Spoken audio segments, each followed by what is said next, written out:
have coming up momentarily former NWA, WCW, Smoky Mountain Wrestling, ECW superstar, as well as former booker, the Taskmaster Calvin Sullivan, will be joining us momentarily. We'll be bringing him on in about 1 to 2 minutes. I know he's on hold, but just wanted to know a very sad news. We just got the breaking news about half an hour ago of the passing of a good buddy of ours in the business, Balls Mahoney, ECW original, sadly passed away.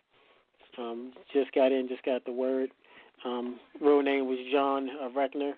Angry Market, do you know that you have some more insight on the sudden passing of Balls Mahoney? And I'll let you go ahead and take over for about a minute. Yeah, so, I was informed that Balls passed away, and, you called me about it, and so I wanted to verify it, so I started doing some digging. And as everybody knows, I was a booker. I had Balls on 2 different shows, so I had his wife's information. And I wanted to make sure it wasn't some just, internet thing. And sure enough, John Balls Mahoney did pass away this evening, approximately 7:50 p.m. at home with his wife. Let's clear the air on this right now. This was not an overdose. There were no drugs involved. Okay? John has been in and out of the hospital for the past 3 weeks. Okay? He stopped breathing at home. The paramedics were called. They worked on him at his home for almost 20 minutes. Okay? I literally talked to his wife less than a half hour ago. And, so for anybody out there who's going to try and, twist this as another, ECW original taking his own life or drug-related, no, this was not. So if you hear reports on that, that is all rumors. And I will be in contact with her in about 2 days because myself and my wife will be attending the funeral. Okay. I say thank you, Angry Mark, for that news. Like I said, a good buddy of ours, Balls Mahoney, good guy. We just posted on Facebook, Twitter, social media. They're definitely going to give you our condolences to his wife, to his son, and to all those in the business that worked with Balls on the passing of it. That being said, fans, you can give us a call, 347-677-1862. We are live, of course. Tweet us on Under the Mat Radio at tech_UTMR. Follow us on YouTube, of course, Under the Mat Radio. Instagram, Under the Mat Radio, all one word. And NSC Gameboy, you let them know how to hit you up on Twitter. If NSC Gameboy can hear me. So you doing, NSC Gameboy, you there? So they're doing technical difficulties. But with that being said, Angry Mark, you still with me? Yes, I am. Okay. That being said, guys, we're going to bring in the man of the hour, of course, former NWA, WCW, Smoky Mountain Wrestling, ECW superstar, also former booker of WCW, done so much in the wrestling business. Also, can't forget about Florida as well. Bringing it right now live to Under the Mat Radio, none other than the Taskmaster, Calvin Sullivan. Welcome, brother. Thank you, brother. And I agree with the thing about Balls. They're trying to make it something it's not.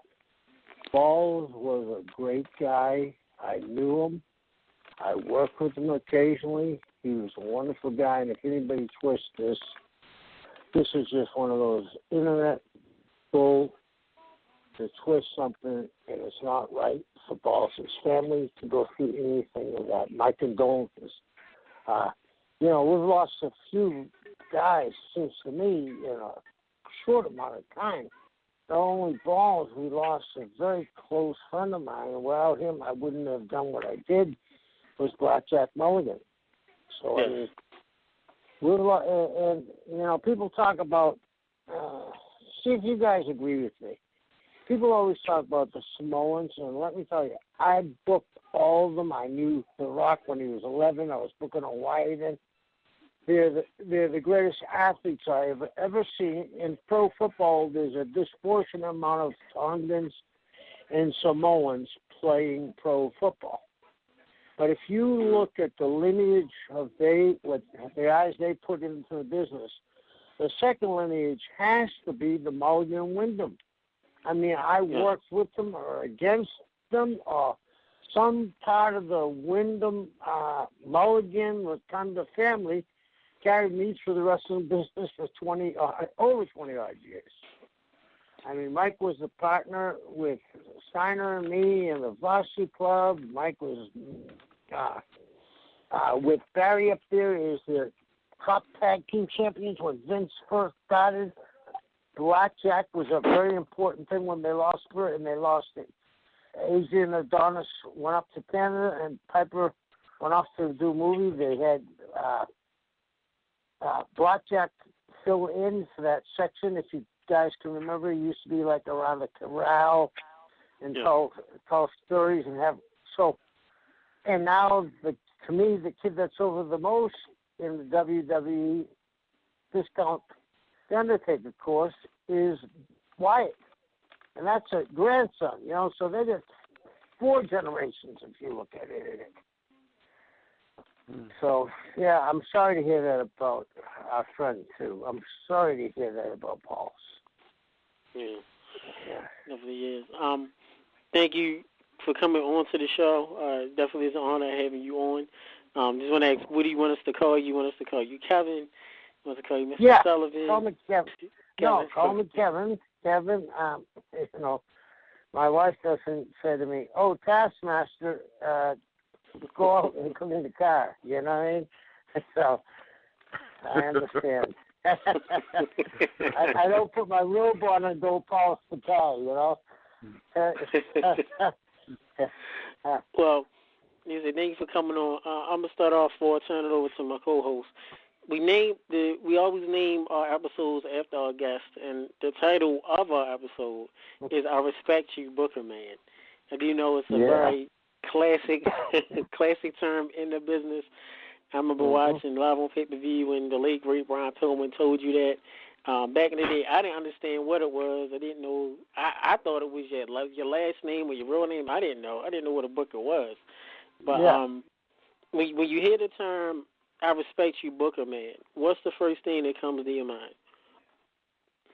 Well, the first thing that comes to my mind is not only do we lose a great performer, we probably lost one of the greatest minds that was going to be in the business. And, people talk about feuds. They talk about, in Florida anyway, they carry, in New York, they talk about Bruno and Ivan.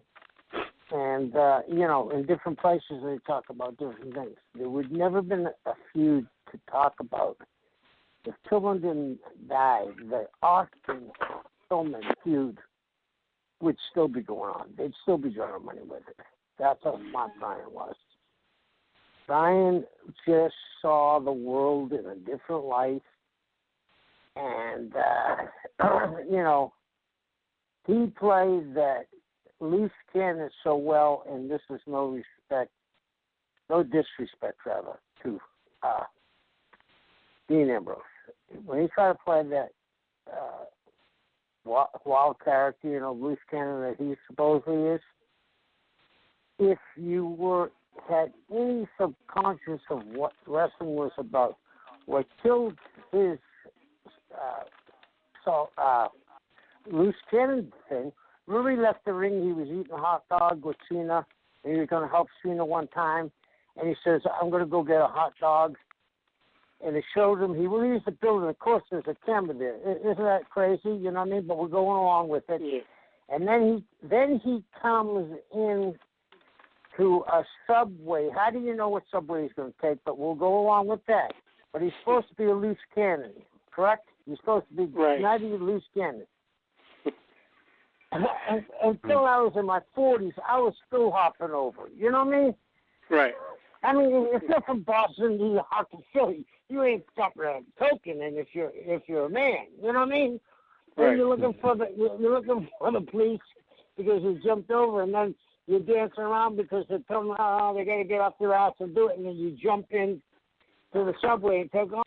I mean, Brian would have orchestrated that where he would have popped the turnstile back to some quarters, went there, bought everybody hot dogs, you know what I mean, and came back and would be passing hot dogs out to people in the front row. I mean, he just saw things differently. He was fabulous. Thank you for that. NFC Gameboy, go ahead, bro. Well, Kevin, thank you for coming on. We met you at Texas. I got a chance. And, I mean, it was a pleasure seeing you at Replicon. And having you come on is definitely a great pleasure for not only us, but the fans listening in. My question to you is kind of a two-part question. So bear with me when I ask you. So, religion is always been a big part of giving people purpose, and a lot of the wrestlers have used religion. A lot of them are born-again Christians. A lot of them have, gone through a lot of substance abuse and everything. And I want to ask you, what is your opinion about how religion has really infected pro wrestling? That's my first question. And my second question is that, do you think that it belongs in the professional wrestling realm? I'm going to give you a couple of different viewpoints on it, okay? Okay. It has saved a lot of guys that came from my generation, okay? It has saved a lot of them. Mm-hmm. I personally don't like some of the things the guys do and go to church and give a speech, then they're selling T-shirts. It reminds me of when Jesus went to the temple and threw the money launderers out. People that don't understand history should not talk about religion or history. When Jesus threw the money lenders out, it was because the temple had got filthy. You used to bring your own lamb in and slaughter them yourself, right? Mm-hmm. Then the people would go in and get lambs from a guy that was selling lambs. He had the concession, right? And it was stinking up the temple because they were going to the bathroom in there. And then there were people that actually selling things like garments and different pieces of paper with letters on it. Well, it's okay to be it's more than okay. It saved a lot of guys, and it's the right thing. Okay, I don't think you can just talk about Christianity because this country was founded of freedom of religion. Mm-hmm. This country was founded that you can believe the way I believe, or you can believe somewhere what else. When God, to me, is a very touchy situation because none of us have actually seen him. And if we were born in Saudi Arabia, more than likely we would be a Muslim. If we were born in Sri Lanka or Thailand, more than likely we'd be Buddhist. All depends where we've been born. And I don't think God wants us fighting with each other over a name. And that's what it is. We all believe in a higher power. Most people do anyway. But we're fighting over a name. So, let me go back and make myself clear. Yes, it has helped tremendously in the wrestling business. It has saved lives, and for that supersedes everything. So, yes, it should be in. But the second thing is you're going to get some flack from someone that isn't your religion if you push it out there, and you better be prepared to defend it in an honorable way. Mm-hmm. Mm-hmm. Well, thank you, Kevin, for that. Thank you. I greatly appreciate your honest answer. Okay. Thank you. Thank you for that. Now, Kevin, we talk about wrestling here, but we also talk about other things. Yeah. You're Boston. You always support Boston. Right. How do you feel? Somebody that's never been to Boston before, and then they ask you, Kevin, I want to go to Boston. What makes Boston so different? What makes Boston so great? What will you tell them? No, that's where our country started in Plymouth, and that's where they supposedly landed. They then were in Boston, was the major city, and everything came from Boston and spun out. And of all the cities, the only one that compares to it from the historical landmark point is the Port of New York, and then I'll get on to something else on history. That's where, during the Civil War, they were bringing blacks from Africa, and the English owned Ireland, so they were getting the Irish. Did you know that the Irish were slaves to the English? Did you guys know that? Did you know Rihanna? Did you know Rihanna is Irish background? No. The Irish, there was 9 million people on the island of Ireland when Cromwell took over from the crown. He sent 8 million to the Australia, and some in Australia, some in Virginia, but most of them went to the Caribbean. That's why there's so many Irish in the Caribbean. And blacks, because we were on the same slave ships. So, there's some history there about our country. And they came into the two ports. They came into Boston, they came into New York, and they also came into Charleston. But the guys getting off the ships, they didn't know where they were. They've been in a hole for 10 months. If you landed in Boston, you're going into the Union Army. If you landed in Charleston, you're going into the Confederate Army. And if you landed in New York, which was corrupt at the time, very corrupt, and wanted to get away from the Union, they were selling on both sides. So you can see Boston, how the country really evolved. There's places, the North Church, there's great places. You walk Freedom Trail, you see it all. I think it's a great thing for people to know history. Yes, I agree. I'm a big history, bro. Definitely love history. Now, of course, we all want to know, and fan question we just got sent. Kevin Sullivan, been a fan of yours since seeing you WCW. Why did you always do a character about darkness? Because at the time MTV first started, you guys are too young to remember. MTV, if you go back to they were showing videos back then, not stupid shows, right? Yes. Billy Idol, Michael Jackson, Thriller, Black Sabbath. I could go on and on and on. And then you flip on the night movies, and the movies that they're advertising are horror movies. We were going through a horror genre back then. I knew enough about other places in the world that I could talk about, and I took that. I took some philosophy and some notes from television and notes from different philosophers, and jumbled them up, and it came out like, wow, this guy's crazy. And because that's what they were seeing at the time. I mean, if you look back at Michael Jackson, how popular he was with the preteens back then, and then he does this horror gig where his face actually changes. I thought, well, if Michael Jackson can get away with it, I can get away with it. All right.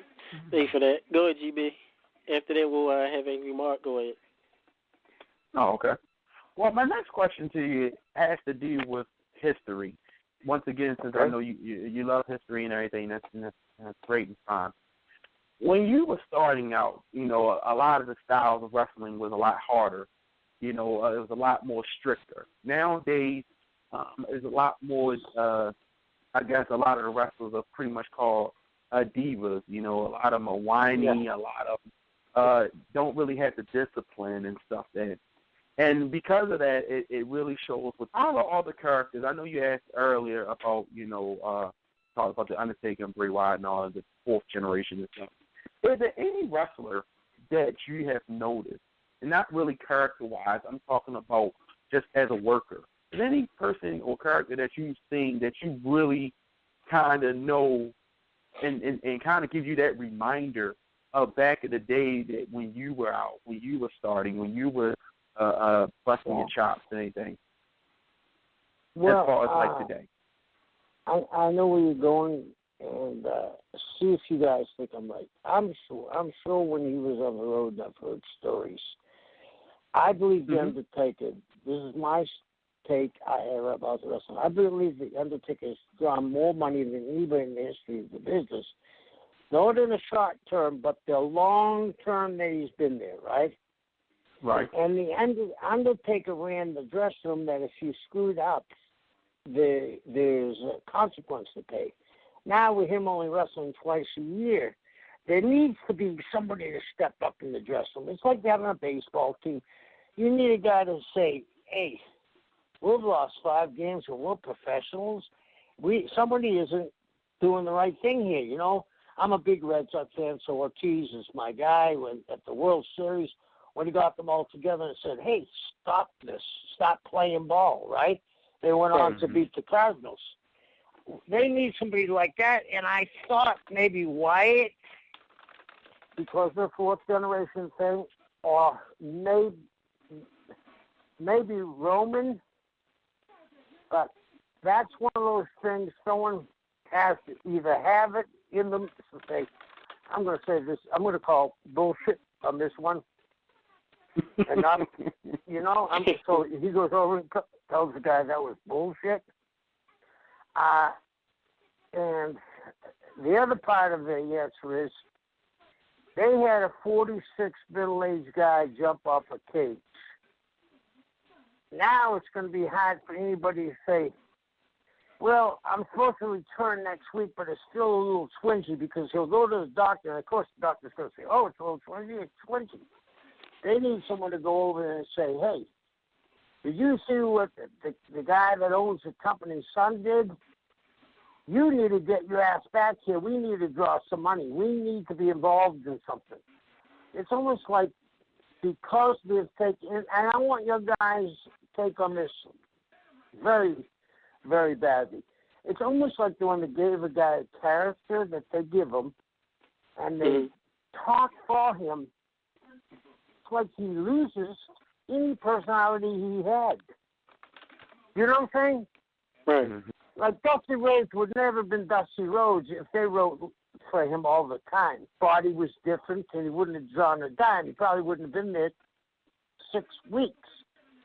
Right. But because he was Dusty and because the Undertaker's still the Undertaker, he doesn't listen to that stuff. I think that they've almost, I don't want to say this badly, but it's almost like they're castrating the guys. You know what I mean? They get them afraid to do anything. What do you think about saying jumping off the top? I thought that was them saying, hey, we're tougher than you. What do you think? What do you think, GB? Yeah. Well, I pretty much was saying, like, you know, with these guys, and let me give you respect right there, because I wholeheartedly agree that a lot of these performers, a lot of these quote-unquote superstars are really being held back because they're scared of losing their job. They're scared of losing their check. They're scared of not being on television or whatever you may want to call it. But isn't that professional wrestling? Isn't professional wrestling supposed to be an adult show? Isn't professional wrestling supposed to be entertaining? And isn't it supposed to have not only, 90% mental, but 10% physical? If you take away that mental and you're just 10% physical, then how are you giving a great product when you're not even great yourself? You know, it's like going to work and you on a sick day. You got pink eye, and everybody wants to be around you, so you can't do your work. So, you know, they don't want to see you home because they know they love your work, but at the same time, you're getting everybody sick. And they continue this formula over and over again. But the reason I asked the question was I wanted you to see or tell me and the fans out there if there was somebody that you saw that was really breaking the mold. And I know you mentioned Bray Wyatt.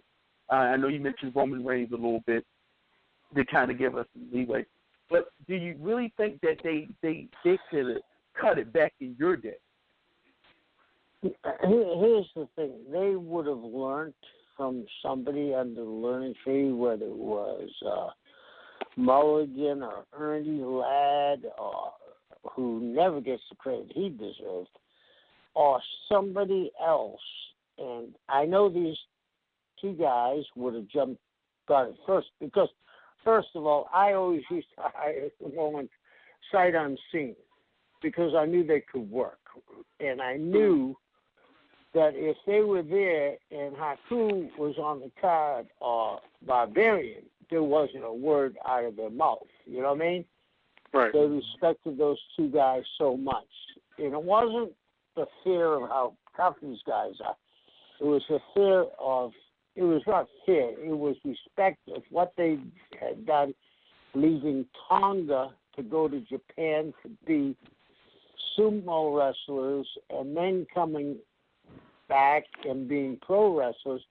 And Haku played rugby for the Tongan national team. And I think Barbarian did too. So, you know, you have guys that came from nowhere and opened the path for these younger guys from the islands. So I think these guys would have sat down. And I think maybe a few more of these guys. That's all they would need is a place to go to learn how to work, but also learning the professionalism of the business itself. You know, I mean, I'll give you an example. Right. When I was in the business as a young boy, and we'll say there's 6 chairs. Well, in would walk, hypothetically, Mark Lewin. I would get up off the chair. I would go introduce myself to him. I would give him my chair. He would take it. There was a definite packing order, you know. I'd try to go get myself a chair. I'd sit there until he opened up to me. If he opened up to me, I'd respond. If he kept opening up, eventually they would say, hey, come on over here. And you'd sit beside them, and as any lad used to tell me, come over here, sit down and eat the learning tree. I'm going to teach you something tonight. So, I mean, it was a very nice experience, too, because they treated you, after a while, they treated you as an equal, and you were on the opening matches, and they were on the tops, and they were, you know, your heroes. So, you know, it was a very, very great time in the business to grow up in and to learn from the big stars. And that's what they don't have. They haven't had anybody give these kids a rub. You know what I mean? Yeah.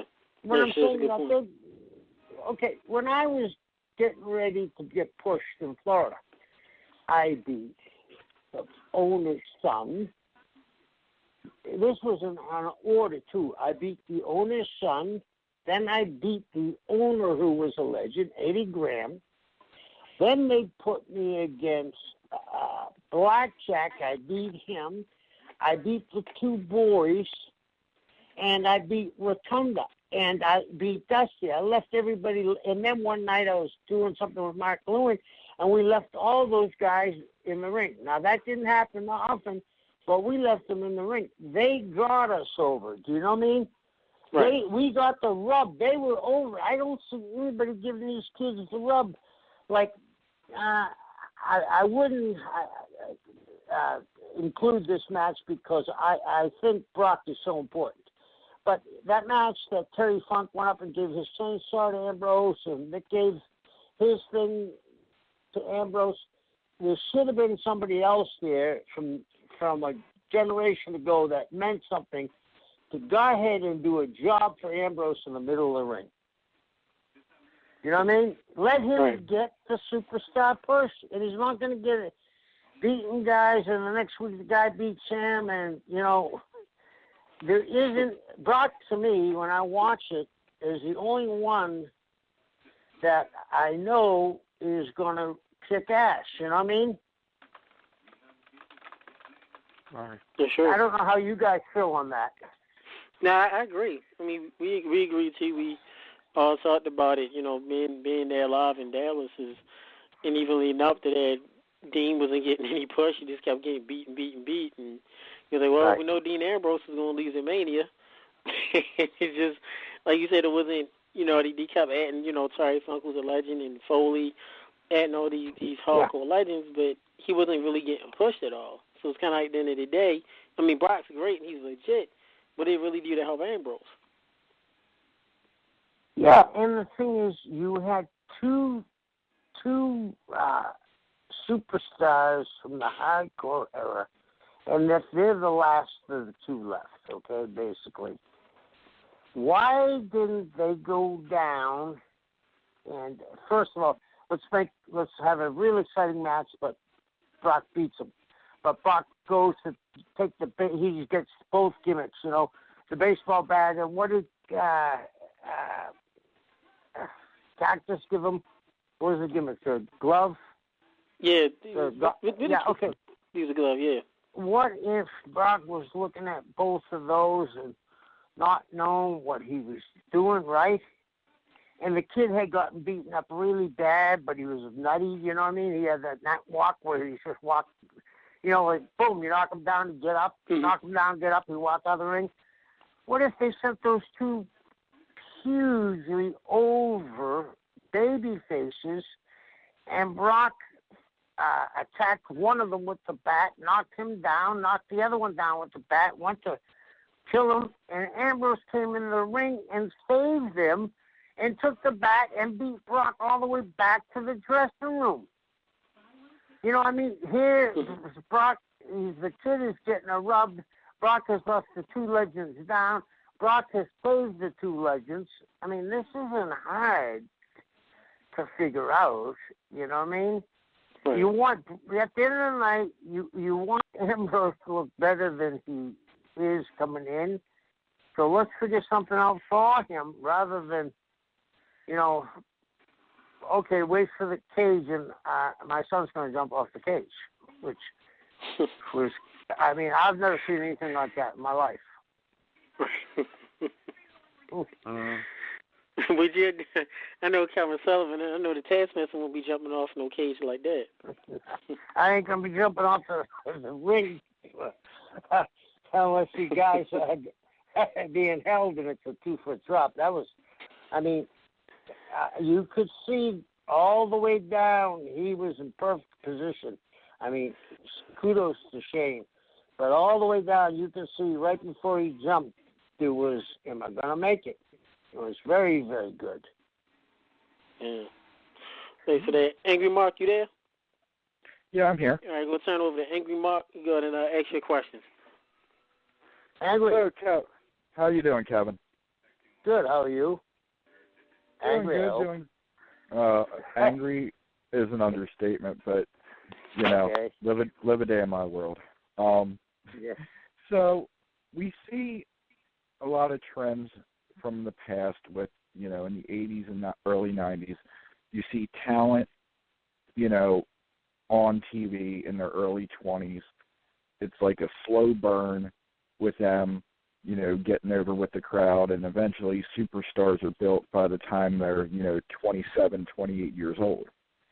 Now, with WWE product, you see a lot older talent when it comes to waiting longer to start building a star. They're waiting until the stars are in their late 20s to early 30s, in some cases past 35 years old.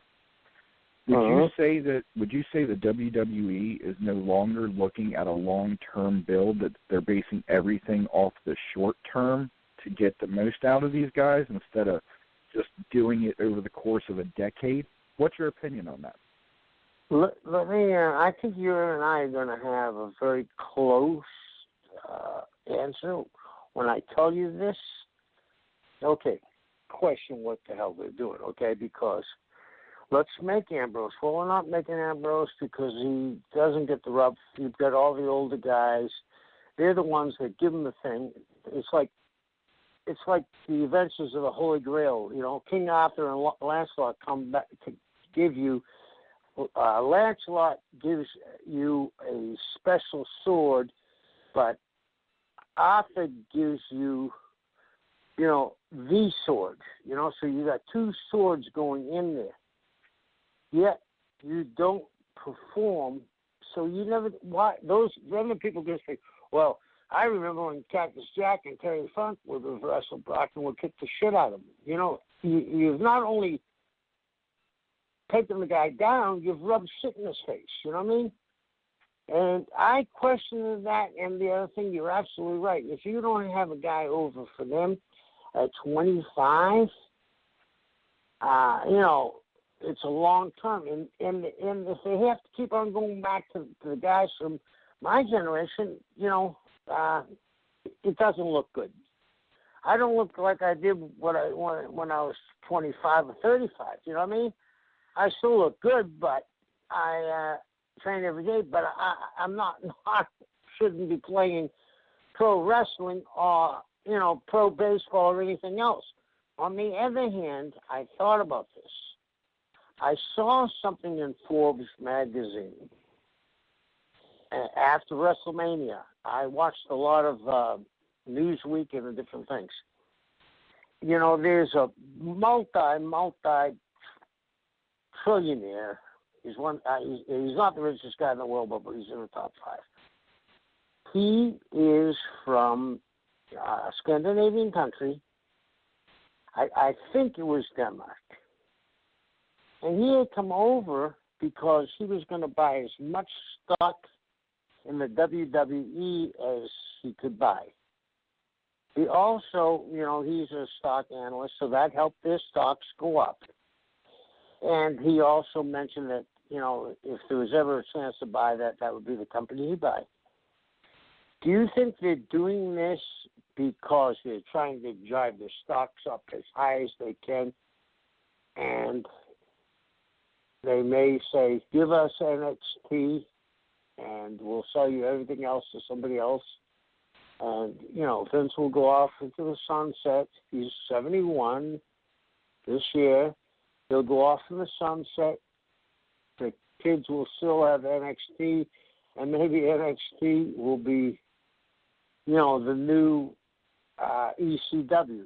I think that's the only thing I can think of that they could be doing this, because I know they're very smart. And it isn't like they don't have a vault of tapes they can go look at and say, what do we do for, let's find 6 tapes that got us to where we were and look at it. So I think it's a matter of economics. I think they are looking to, go off in the sunset. And especially if Mrs. McMahon, if Trump wins, I think if Trump wins the presidency, which isn't too far-fetched, it's all crazy to me. So it's not too far-fetched that he would offer her an ambassadorship somewhere. Well, and that puts the $90 million in the hole a little easier to swallow. Well, what I can tell you is, late last year, Stephanie sold a large chunk of her stock. Okay, a very large chunk. The interesting part about it, the buyer of all her stock was Shane. Oh, I didn't know that. Shane was the purchaser of Stephanie's stock downfall. Okay, he also purchased Hunter's when he sold. Okay. Wow. So what I have thought, ran through my head with this investor from Denmark, that investor from Denmark is also a stockholder in You On Demand. which is the company that Shane's affiliated with. What I was thinking was, if between Shane's holdings, which are close to 12% of the company now, with acquiring Stephanie's, and the gentleman from Denmark, that gives him 18% interest in the company, which is more than 12%. You need 12% to induce a hostile takeover. Okay. I'm wondering if Shane and the gentleman from Denmark are actually in this together. Well, here's the thing. I didn't hear about the Denmark guy, so I'm glad you said it. I mean, not that I didn't hear about it. I didn't hear about it on a wrestling site. I found it in Forbes, which I thought was very interesting. But now knowing what you've told me, that you just need 12%, maybe they're stacking something up, you know what I mean, to go home. We don't know. We don't know when you go to the doctor, you sit down and the doctor says to you, you should be here 6 months ago, we got a little problem. You know what I mean? Yeah. Especially, we look at Vince as he is, he's Vince McMahon, he's King Kong. There's only two men that I know of that left this planet alive. One was resurrected, the other one left alive. So I'm not sure. He's 71. Did he run a company for 10 years, him being Vince McMahon? Yes. Will it give people that own stock a secure position? You know what I mean? No, it won't. So I like your idea. And now I know why they call you the Angry Monkey. You're so smart. You got it down. Yeah, good. So I wasn't wrong. This guy did have another company that he made mega bucks on. The guy from Denmark. So I wasn't wrong. Wow. Well, my other question to you is, I want to fast forward in your career to 1999 and 2000. Okay. So WCW brings in Ed Ferrara and Vince Russo. What was your role in WCW when Ed and Vince were brought in? This is a strange story, and I've never told anybody. Kevin Nash had been the booker. Kevin had some personal problems, and he came to me, and I was his assistant. I had been the booker. Eric gave him the book. He did. I thought he did a good job, except for one finger poke. But other than that, he did a magnificent job, especially going through times of turmoil in your private life. So he came to me and said, boy, this is getting tough for me. He also, Gary Jester and Bill Bush knew there was something wrong. They came to me and said, we're going to make the switch with you. I said, don't make the switch with me. He doesn't need that. It's not a good time for him. I said, eventually Kevin's going to tell me it's not good for him. Well, that Monday he told me, hey, I want you to take the book over. I said, okay. I called those guys up and I said, let them run the week out and then put me in. About an hour later, they called me and told me they had Russo and Eddie Ferrara. And my first reaction was, do I still have a job? They said, absolutely. I said, fine. I was introduced to Eddie and Russo, and they said, if you want to sit in the booking meetings, you're more than welcome to. Well, can't say everybody's wrong, everybody's right, and, a few years have passed, I've mellowed, but I grew up in this sport. I was 18 years old, really, when I started. And what I knew from the wrestling business and what I was seeing didn't make sense to me. No disrespect to Billy Kidman, but he's beating Hulk Hogan, who at the time, was the biggest box star this country had ever seen in wrestling. He was the first one to really cross over, and Billy Kidman's beating him. Then there's Viagra on the pole, and then they take Ric Flair, who busts his ass every night, and they bury him in the desert. That wasn't a gimmick. That was, we're going to bury you, like Khrushchev. I just couldn't go along with it. Finally, I said to JJ, I said, have you been watching this? He said, no. I said, this is a cartoon show. This is what they're doing. It's a cartoon show. Now, JJ has been in the business a little bit longer than me, or the same time, so he's out there looking at a product that he knows nothing about, I knew nothing about. Now, that doesn't mean it was wrong. Maybe it was the right thing to do, and it was past my time and past JJ's time, and guys that I respected, Mike Graham and, other people that came in, I would ask them, and they shake their heads. I'm not going to say what he did was wrong, but it certainly got off of the guy. He was more interested in the glamour, and a movie star winning the world heavyweight title when I used to see Jack Briscoe and Dory Funk for an hour, and I thought half it was a shoot. And I had been in the business 5 years. It just, for me, it was so overwhelming. To me, it was like waking up a caveman and giving him my iPhone. I just couldn't see how that was going to draw money or ratings, and it didn't.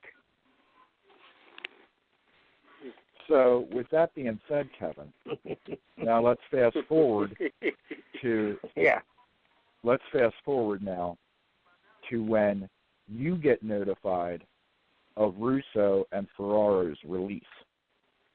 Okay. And for you to now take over as head booker. Can you tell us what led into that? Who was making the decisions on the terminations?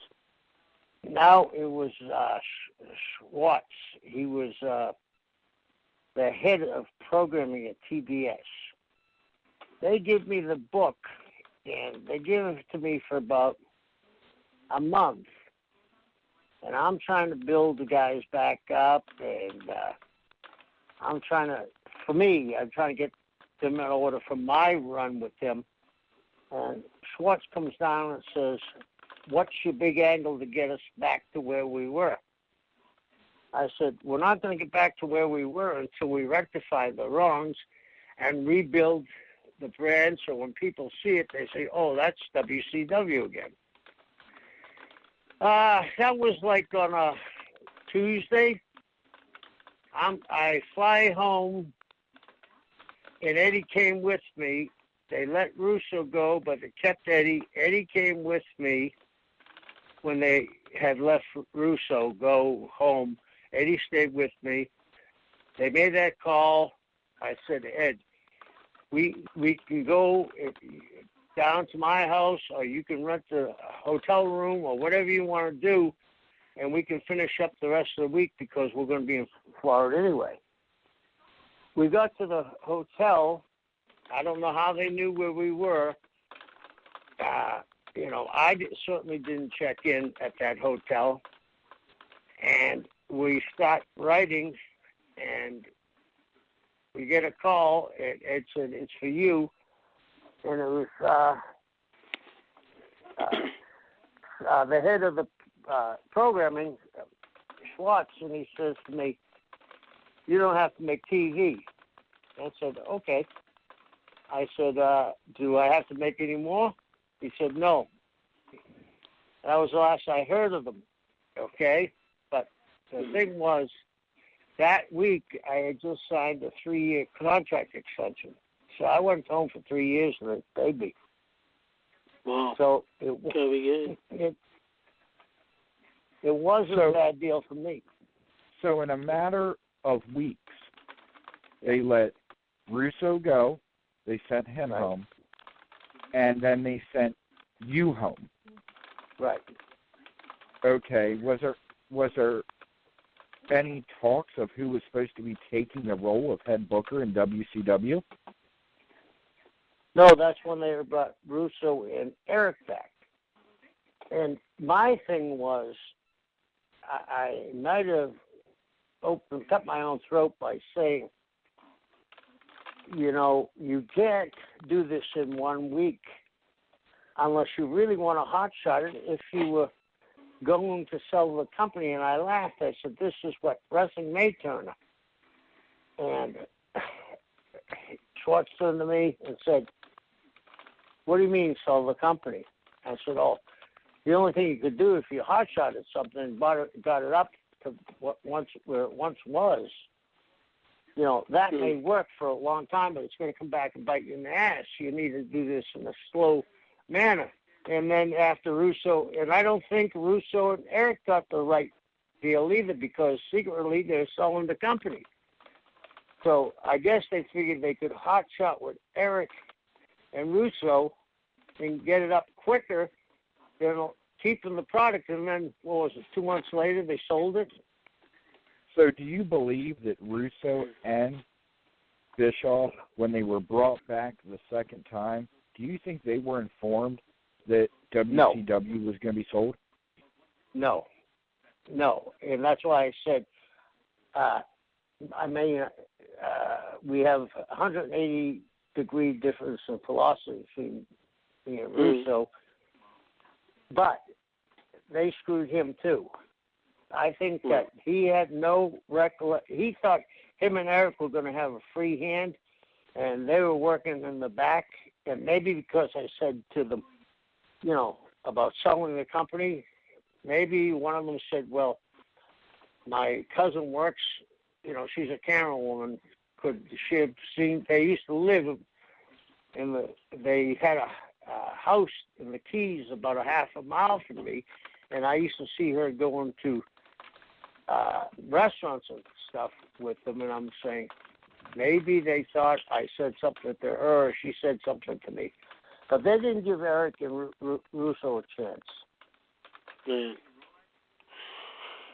Well, did you ever notice was there any hostility between Russo and Bischoff? Did you ever see any of that? No, and I'm going to say something else, too. I think that was one of the reasons why Russo put the strap on the movie star.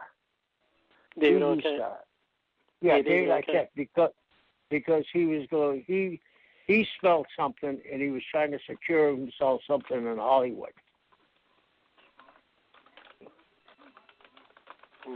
So that's good. Well, Mr. Saul or Kevin, yeah. I want to thank you for taking on those 3 questions and informing the fans. And anytime you want to talk stocks or anything else, just reach out. Okay. Maybe I can make some back.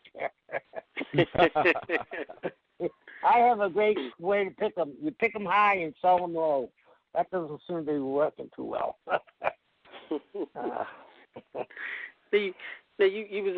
You was talking, Kevin, about Russo and Bischoff, who we were both good friends with, former guests on the show.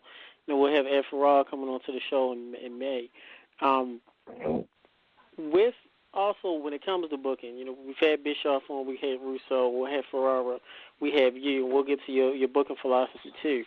Another booker, good buddy of ours, past guest, J.J. Dillon. We've talked to him multiple times. We've had the honor of talking to him off camera, and he talked about working and booking. What were your thoughts of J.J. Dillon in the NWA days and in WCW? J.J. should still have a job with Vince, because what I say about Vince is he's a business, and there's nobody there. There's not a department called quality control. Somebody should be looking at the show before it goes out, looking at the interviews before it goes out and saying, this interview you have here doesn't match what you want to come out on 4 segments later.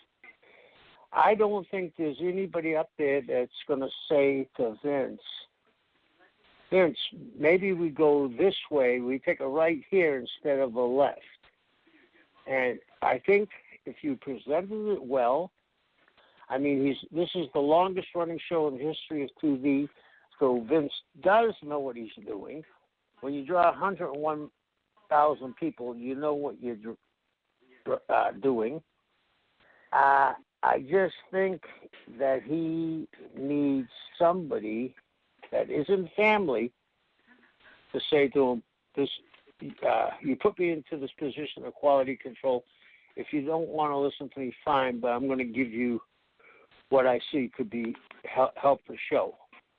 You know what I mean? It's like having a guy. I mean, for years, Humperdinck was always my assistant because I haven't looked at the TV before I presented it in Florida. And sometimes you say, oh, yeah, this looks good, except can I ask you something? I say, yeah. Segment 3 is for people to know that you read Shakespeare Macbeth, right? Because that ain't going to draw a dime. You're doing it for your own shits and giggles and to show the people how smart you are. He says it's going to go over 90% of the people say it, so why don't you go back to work and make this thing right? And I'd say, well, do you have something? And invariably, he has something that works a hell of a lot better.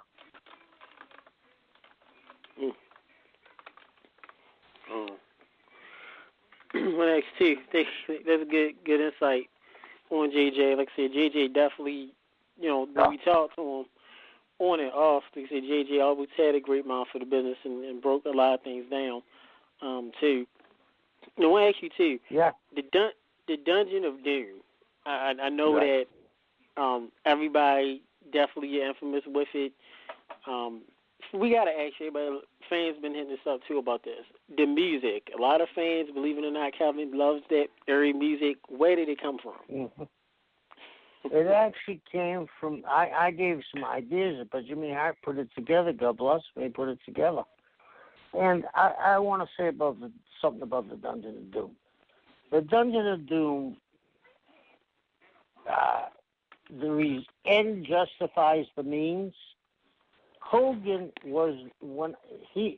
put Eric originally pressure to make me the booker. And I knew I didn't have his full trust because I'd mentioned guys. He said, no, brother, I don't want to work with that guy. So then I started thinking, well, he worked with cartoon characters in New York, right? Bigger than life, Zeus. Right. You know those type of guys, right? Plus he brought his guys in. So I said, until I get his full trust, I'm going to make him comfortable by beating these guys in the Dungeon of Doom because it's not going to hurt us because I do want him to turn heel. When he finally agreed to turn heel on the Great American Bash, Bash at the Beach, he stayed in my house with his agent. That night at midnight, his agent was trying to talk him into not turning because everybody thought, what if it flops, right? Biggest babyface of all time. But I knew he had to turn. I put Hogan in a bedroom, and I made his manager sleep on the couch. The next morning, they were still trying to talk him into it. The next afternoon, I kept Hogan there and didn't go to the building, which was a mile from my house at the time. I waited until 2 matches, and we drove down. We sat in a limo until the last match. Now, Nash and Hall came and helped me calm him down, and he got turned heel. So the guys in the Dungeon of Doom kind of became cartoon characters, and they were cartoon characters for a reason. I wanted to help turn heel, and I wanted him to trust me. And when he finally trusted me, he turned heel. And it was by saving grace for him that those guys accepted him like they did because they could have blown by him on interviews, but they put him out front to make him cool again. So it did end up meaning something. All those guys bust their ass to make it work. So now I want to give them a plug. David, Kevin, what are your thoughts for, some of the boys of the business and fans that feel Dungeon and Dean was stupid? Dungeon and Dean was one of the worst stables. It didn't make any sense. A lot of people laugh at Dungeon and Dean as a mockery. What are your feelings towards that? Well, here's the thing. That wasn't, I wasn't trying to degrade the business at all, because I came from, Florida, which was the wrestling capital of the world. I had been to Texas. I had been out to Hawaii, and I saw where wrestling drew. But I know when he came down, that my first talk to him was, "What about this guy?" And he said, "No, brother, he's too small for me." And I thought, "Oh, but he'd make it look so good in my head, right?" And he had complete control, creative control. So it was like, a huge fat lady, 600 pounds, but she's got money. She walks into a dress store and puts something on. You got to say to her, it's low cut and she's stuck in it. And you got to say, well, maybe let's try something else. You know what I mean? And each time I got, as you can see, and here's the funny thing: the dungeon against the Four Horsemen, when Nash and Hall came down and picked us off, and we joined in together fighting, that was the biggest rated number we had at the time. So people that are really, really students of the game can knock it. Guys can knock it all they want, but it would have been impossible for me to put Eddie Guerrero against Hogan, because he wasn't going to do it. You know what I mean? Right. He knew he was going to get outworked. So my biggest idea was to turn Hogan heel. I wanted to turn him heel when I saw that he was getting booed against Vader, he's getting booed against Flair, he's getting booed everywhere now. It was just when he comes to make an interview. He came in Chicago one night, and we had the night show, and he walked down the aisle, and he had that black do-rag and black suit. You remember that, right? The people were booing, and Gene said, "You can see the somber mood here tonight in Chicago." He saved it. And he said, Hogan's got a black on, and the people going, woo, behind him. I knew then, so I really had to crank it in gear, because if he didn't turn, that NWO was just going to blow by him. I had a responsibility also to the office for what they were paying him, you know what I mean? And if he didn't come out smelling like a rose, the first one they were going to come at was me. So I thought that was the way to do it.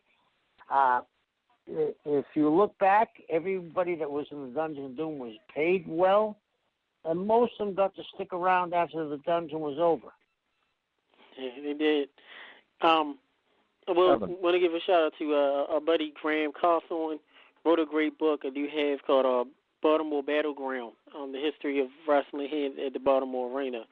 Want to mention